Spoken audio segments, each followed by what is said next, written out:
আজকেও শুনলাম এখানে এসে গত রাত্রে আমাদের এই এলাকা থেকে বহু ছেলেদেরকে গ্রেফতার করা হয়েছে।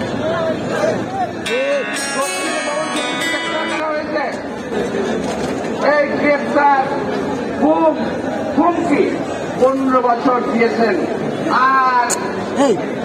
আর এটাকে কেউ ভয় পায় না। আপনার সকল অস্ত্র ভোতা হয়ে গেছে, এই অস্ত্র আর কাজ করবে না। বাংলাদেশের মানুষ মরতে শিখেছে, বাংলাদেশের মানুষ আন্দোলন করতে শিখেছে, বাংলাদেশের মানুষ দাবি আদায় করতে শিখে গেছে। আমাদের আর কোন ভয় ইনশাআল্লাহ নাই। সামনে ইনশাআল্লাহ আলো দেখা পাচ্ছি, সামনে আমাদের দিন আসছে। এই সরকারের পতন ঘটিয়ে ইনশাআল্লাহ নিরপেক্ষ তত্ত্বাবধায়ক সরকারের অধীনে আমরা নির্বাচনে যাব। একটা কথা শুনলাম, এইটা কিন্তু প্রতিষ্ঠানে জানি না। একজন বলল বন্ধু দেশের দুইজন, একজন কি বলে, একজন বিশাল বড় চিফ, বিয়ের চিফ আমি বলতে চাই না, একটা প্রতিষ্ঠানের চিফ, প্রতিষ্ঠান, আর সাবেক আমাদের দেশে থাকতো আরেকটি প্রতিষ্ঠানের কর্মকর্তা। দুইজন গতকাল নাকি নেপাল গেছে বেড়াইতে। ভারত থেকে মরলে তো হবে না, ভারত থেকে নেপাল গেছে, কারণ ওইখানে নাকি একজন যে থাকে মহাপুরুষ, তার কাছ থেকে পানি পড়া আনতে গেছে।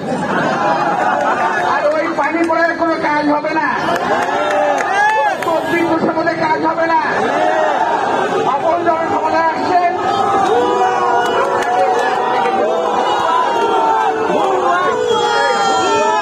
আরো অবৈধ সরকার, এই সরকারের কোন স্থায়িত্ব নাই।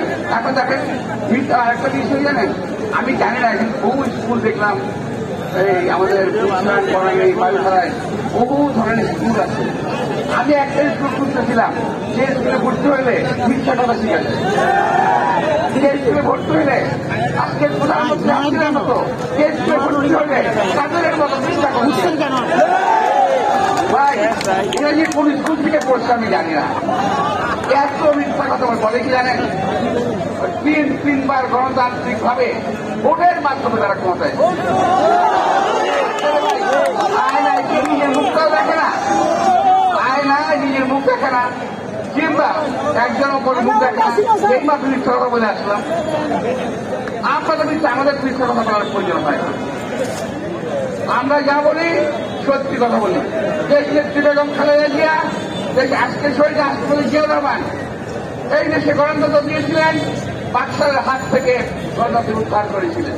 আজকে তাদের সাহেবরা বলেন সংবিধান অনুযায়ী হবে, তবুও আমরা না করি নাই। কোন সংবিধান? যেটা অরিজিনাল সংবিধান, আসল সংবিধান যেটা রাখা ছিল, আমরা সেই সংবিধানের অনুযায়ী নির্বাচন করতে চাই।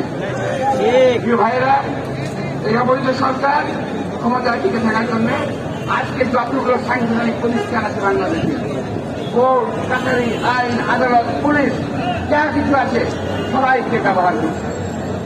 কিন্তু আমি সবাইকে মনে করে দিতে চাই, আপনারা মনে রাখবেন, এটা আপনারা কেউ আওয়ামী লীগের কর্মচারী নন। আপনারা সকলেই রাষ্ট্রের প্রজাতন্ত্রী রাষ্ট্রের একজন কর্মচারী, কর্মকর্তা কিভাবে ভূমিকা রাখুন। আমাদের ছেলেদেরকে আমাদেরকে গ্রেফতার করে, হয়রানি করে, মামলা দিয়ে, জেলে দিয়ে কখনো এই কনস্টিটিউশনাল কোর্টের অবমাননা করবেন না। আমাদের ছেলেরা কিন্তু এখন আর ভয় পায় না, আগেই বলেছি। সুতরাং যদি সবগুলো একটু নিয়ে যাচ্ছে,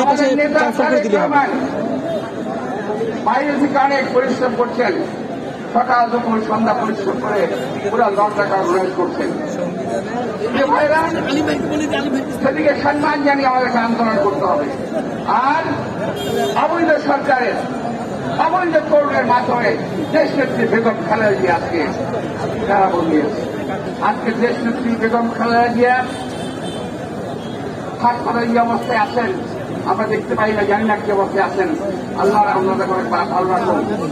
আমরা ওনার যদি মুক্তি না হয়, যদি জায়গায় বিদেশি পাঠানো না হয়, আমরা সকলকে ছেড়ে দিয়ে দুর্বল আন্দোলন করেছে প্রদেশ নেত্রী বেগম খালেদা জিয়াকে। এখানে আমরা কোনো আপোষ করবো না। প্রিয় ভাইরা, আগামী দিনে সুষ্ঠু নির্বাচনের জন্য দাবি আদায়ের লক্ষ্যে যে কর্মসূচি দেওয়া হচ্ছে সেই কর্মসূচি যথাযথভাবে আপনারা পালন করবেন।